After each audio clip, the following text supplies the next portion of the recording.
Hey there. Today's transition snippet is about normalizations. And you may not have heard of normalizations when it comes to a transition of a business, but they are so common that they're automatically assumed by buyers when you're selling a private business to a third party. Maybe not so much in a management buyout or to family, but when you're selling to a third party, you end up with normalization adjustments to your financial statements. So, what are normalizations? Well, normalizations are expenses that you as an owner put through your business that are really maybe not typical for a business that would be owned by outsiders, say a public company or outside shareholders. And over the years, I've had so many interesting examples of normalization. So I'll share a few with you just out of interest because it may tweak some thinking on your part. So we've had boats, I've had an airplane, I've had luxury vehicles, I've had kids' education, I've had extension of personal travel tacked on to trade shows and things like that, bringing the spouse along, bringing other people along for a trip that is billed through the company. And some of these are a little on the gray area in terms of how you would report to the tax authorities. But when it comes to selling the business, what you want to do is remove those from your historic financial statements when you're presenting numbers to a potential buyer. So typically what you'll do is you'll have your historic financial statements, revenue, costs, profits, etc. And then under that, you'll have a table, or in our firm, we would produce a table that would say, here are some of the normalizations that we're putting forward for the last 2 or 3, 4 years.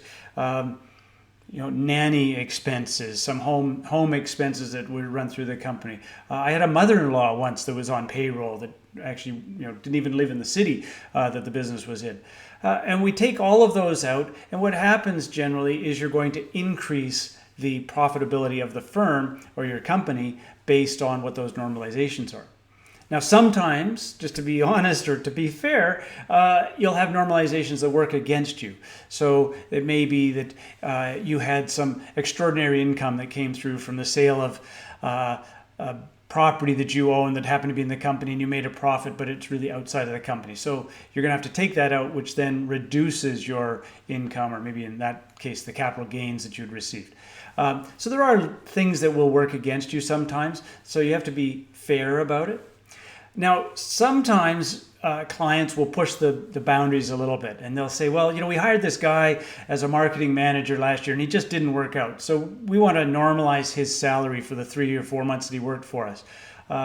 Or we spent X number of dollars on a new website. It was a complete disaster. So we'd like to reduce or eliminate that cost from last year's expenses so that we're going to increase the income. Those tend to be frowned upon by buyers, so you'll get some pushback on that. But if it's a legitimate kind of non-recurring company expense or not really a related company expense, most buyers will understand that entrepreneurial companies have a little bit of flexibility, or entrepreneurs have some flexibility. So just be aware of that. Now, what I would suggest, though, if you're thinking about a transition in the next few years, start getting rid of those normalizations. Clean up your financial statements. Don't spend as much on, personal expenses through the company. Put those through just pay for them personally. And so that when you're coming to market and you're showing your financials to a potential buyer, they're clean, so to speak. The financials you're showing on your information memorandum or in your financial statements are the same as what you're showing in your information package. I think you will find that gets a great response from buyers because it tells them that you're actually running this business like an owner would, an independent shareholder, independent board would run a company. They would expect that there's not going to be these normalizations.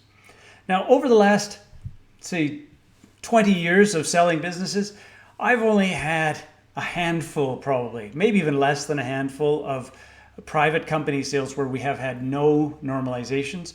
And it's always, in those cases, it's a huge shock to buyers, particularly private equity buyers that are used to normalizations in most of the businesses they buy. But boy, do they ever like that? And I've had somebody say, well, hey, you missed the normalizations, or you're not showing the normalizations in your information memorandum. I say, well, yeah, quite frankly, we don't have any. We've asked, we've pushed, we've prodded, and the client just doesn't have any. And ultimately, that company was sold to that particular buyer, and they were very happy. And the transaction went really smoothly. And quite, honestly, the buyer or the seller, got a very good price for the business. So think about that. Normalizations, try and clean them up, try and eliminate or reduce them as much as possible. I think it'll bode well at the time of a transition. So thank you very much. Have a great day, and we'll talk again soon. Bye-bye.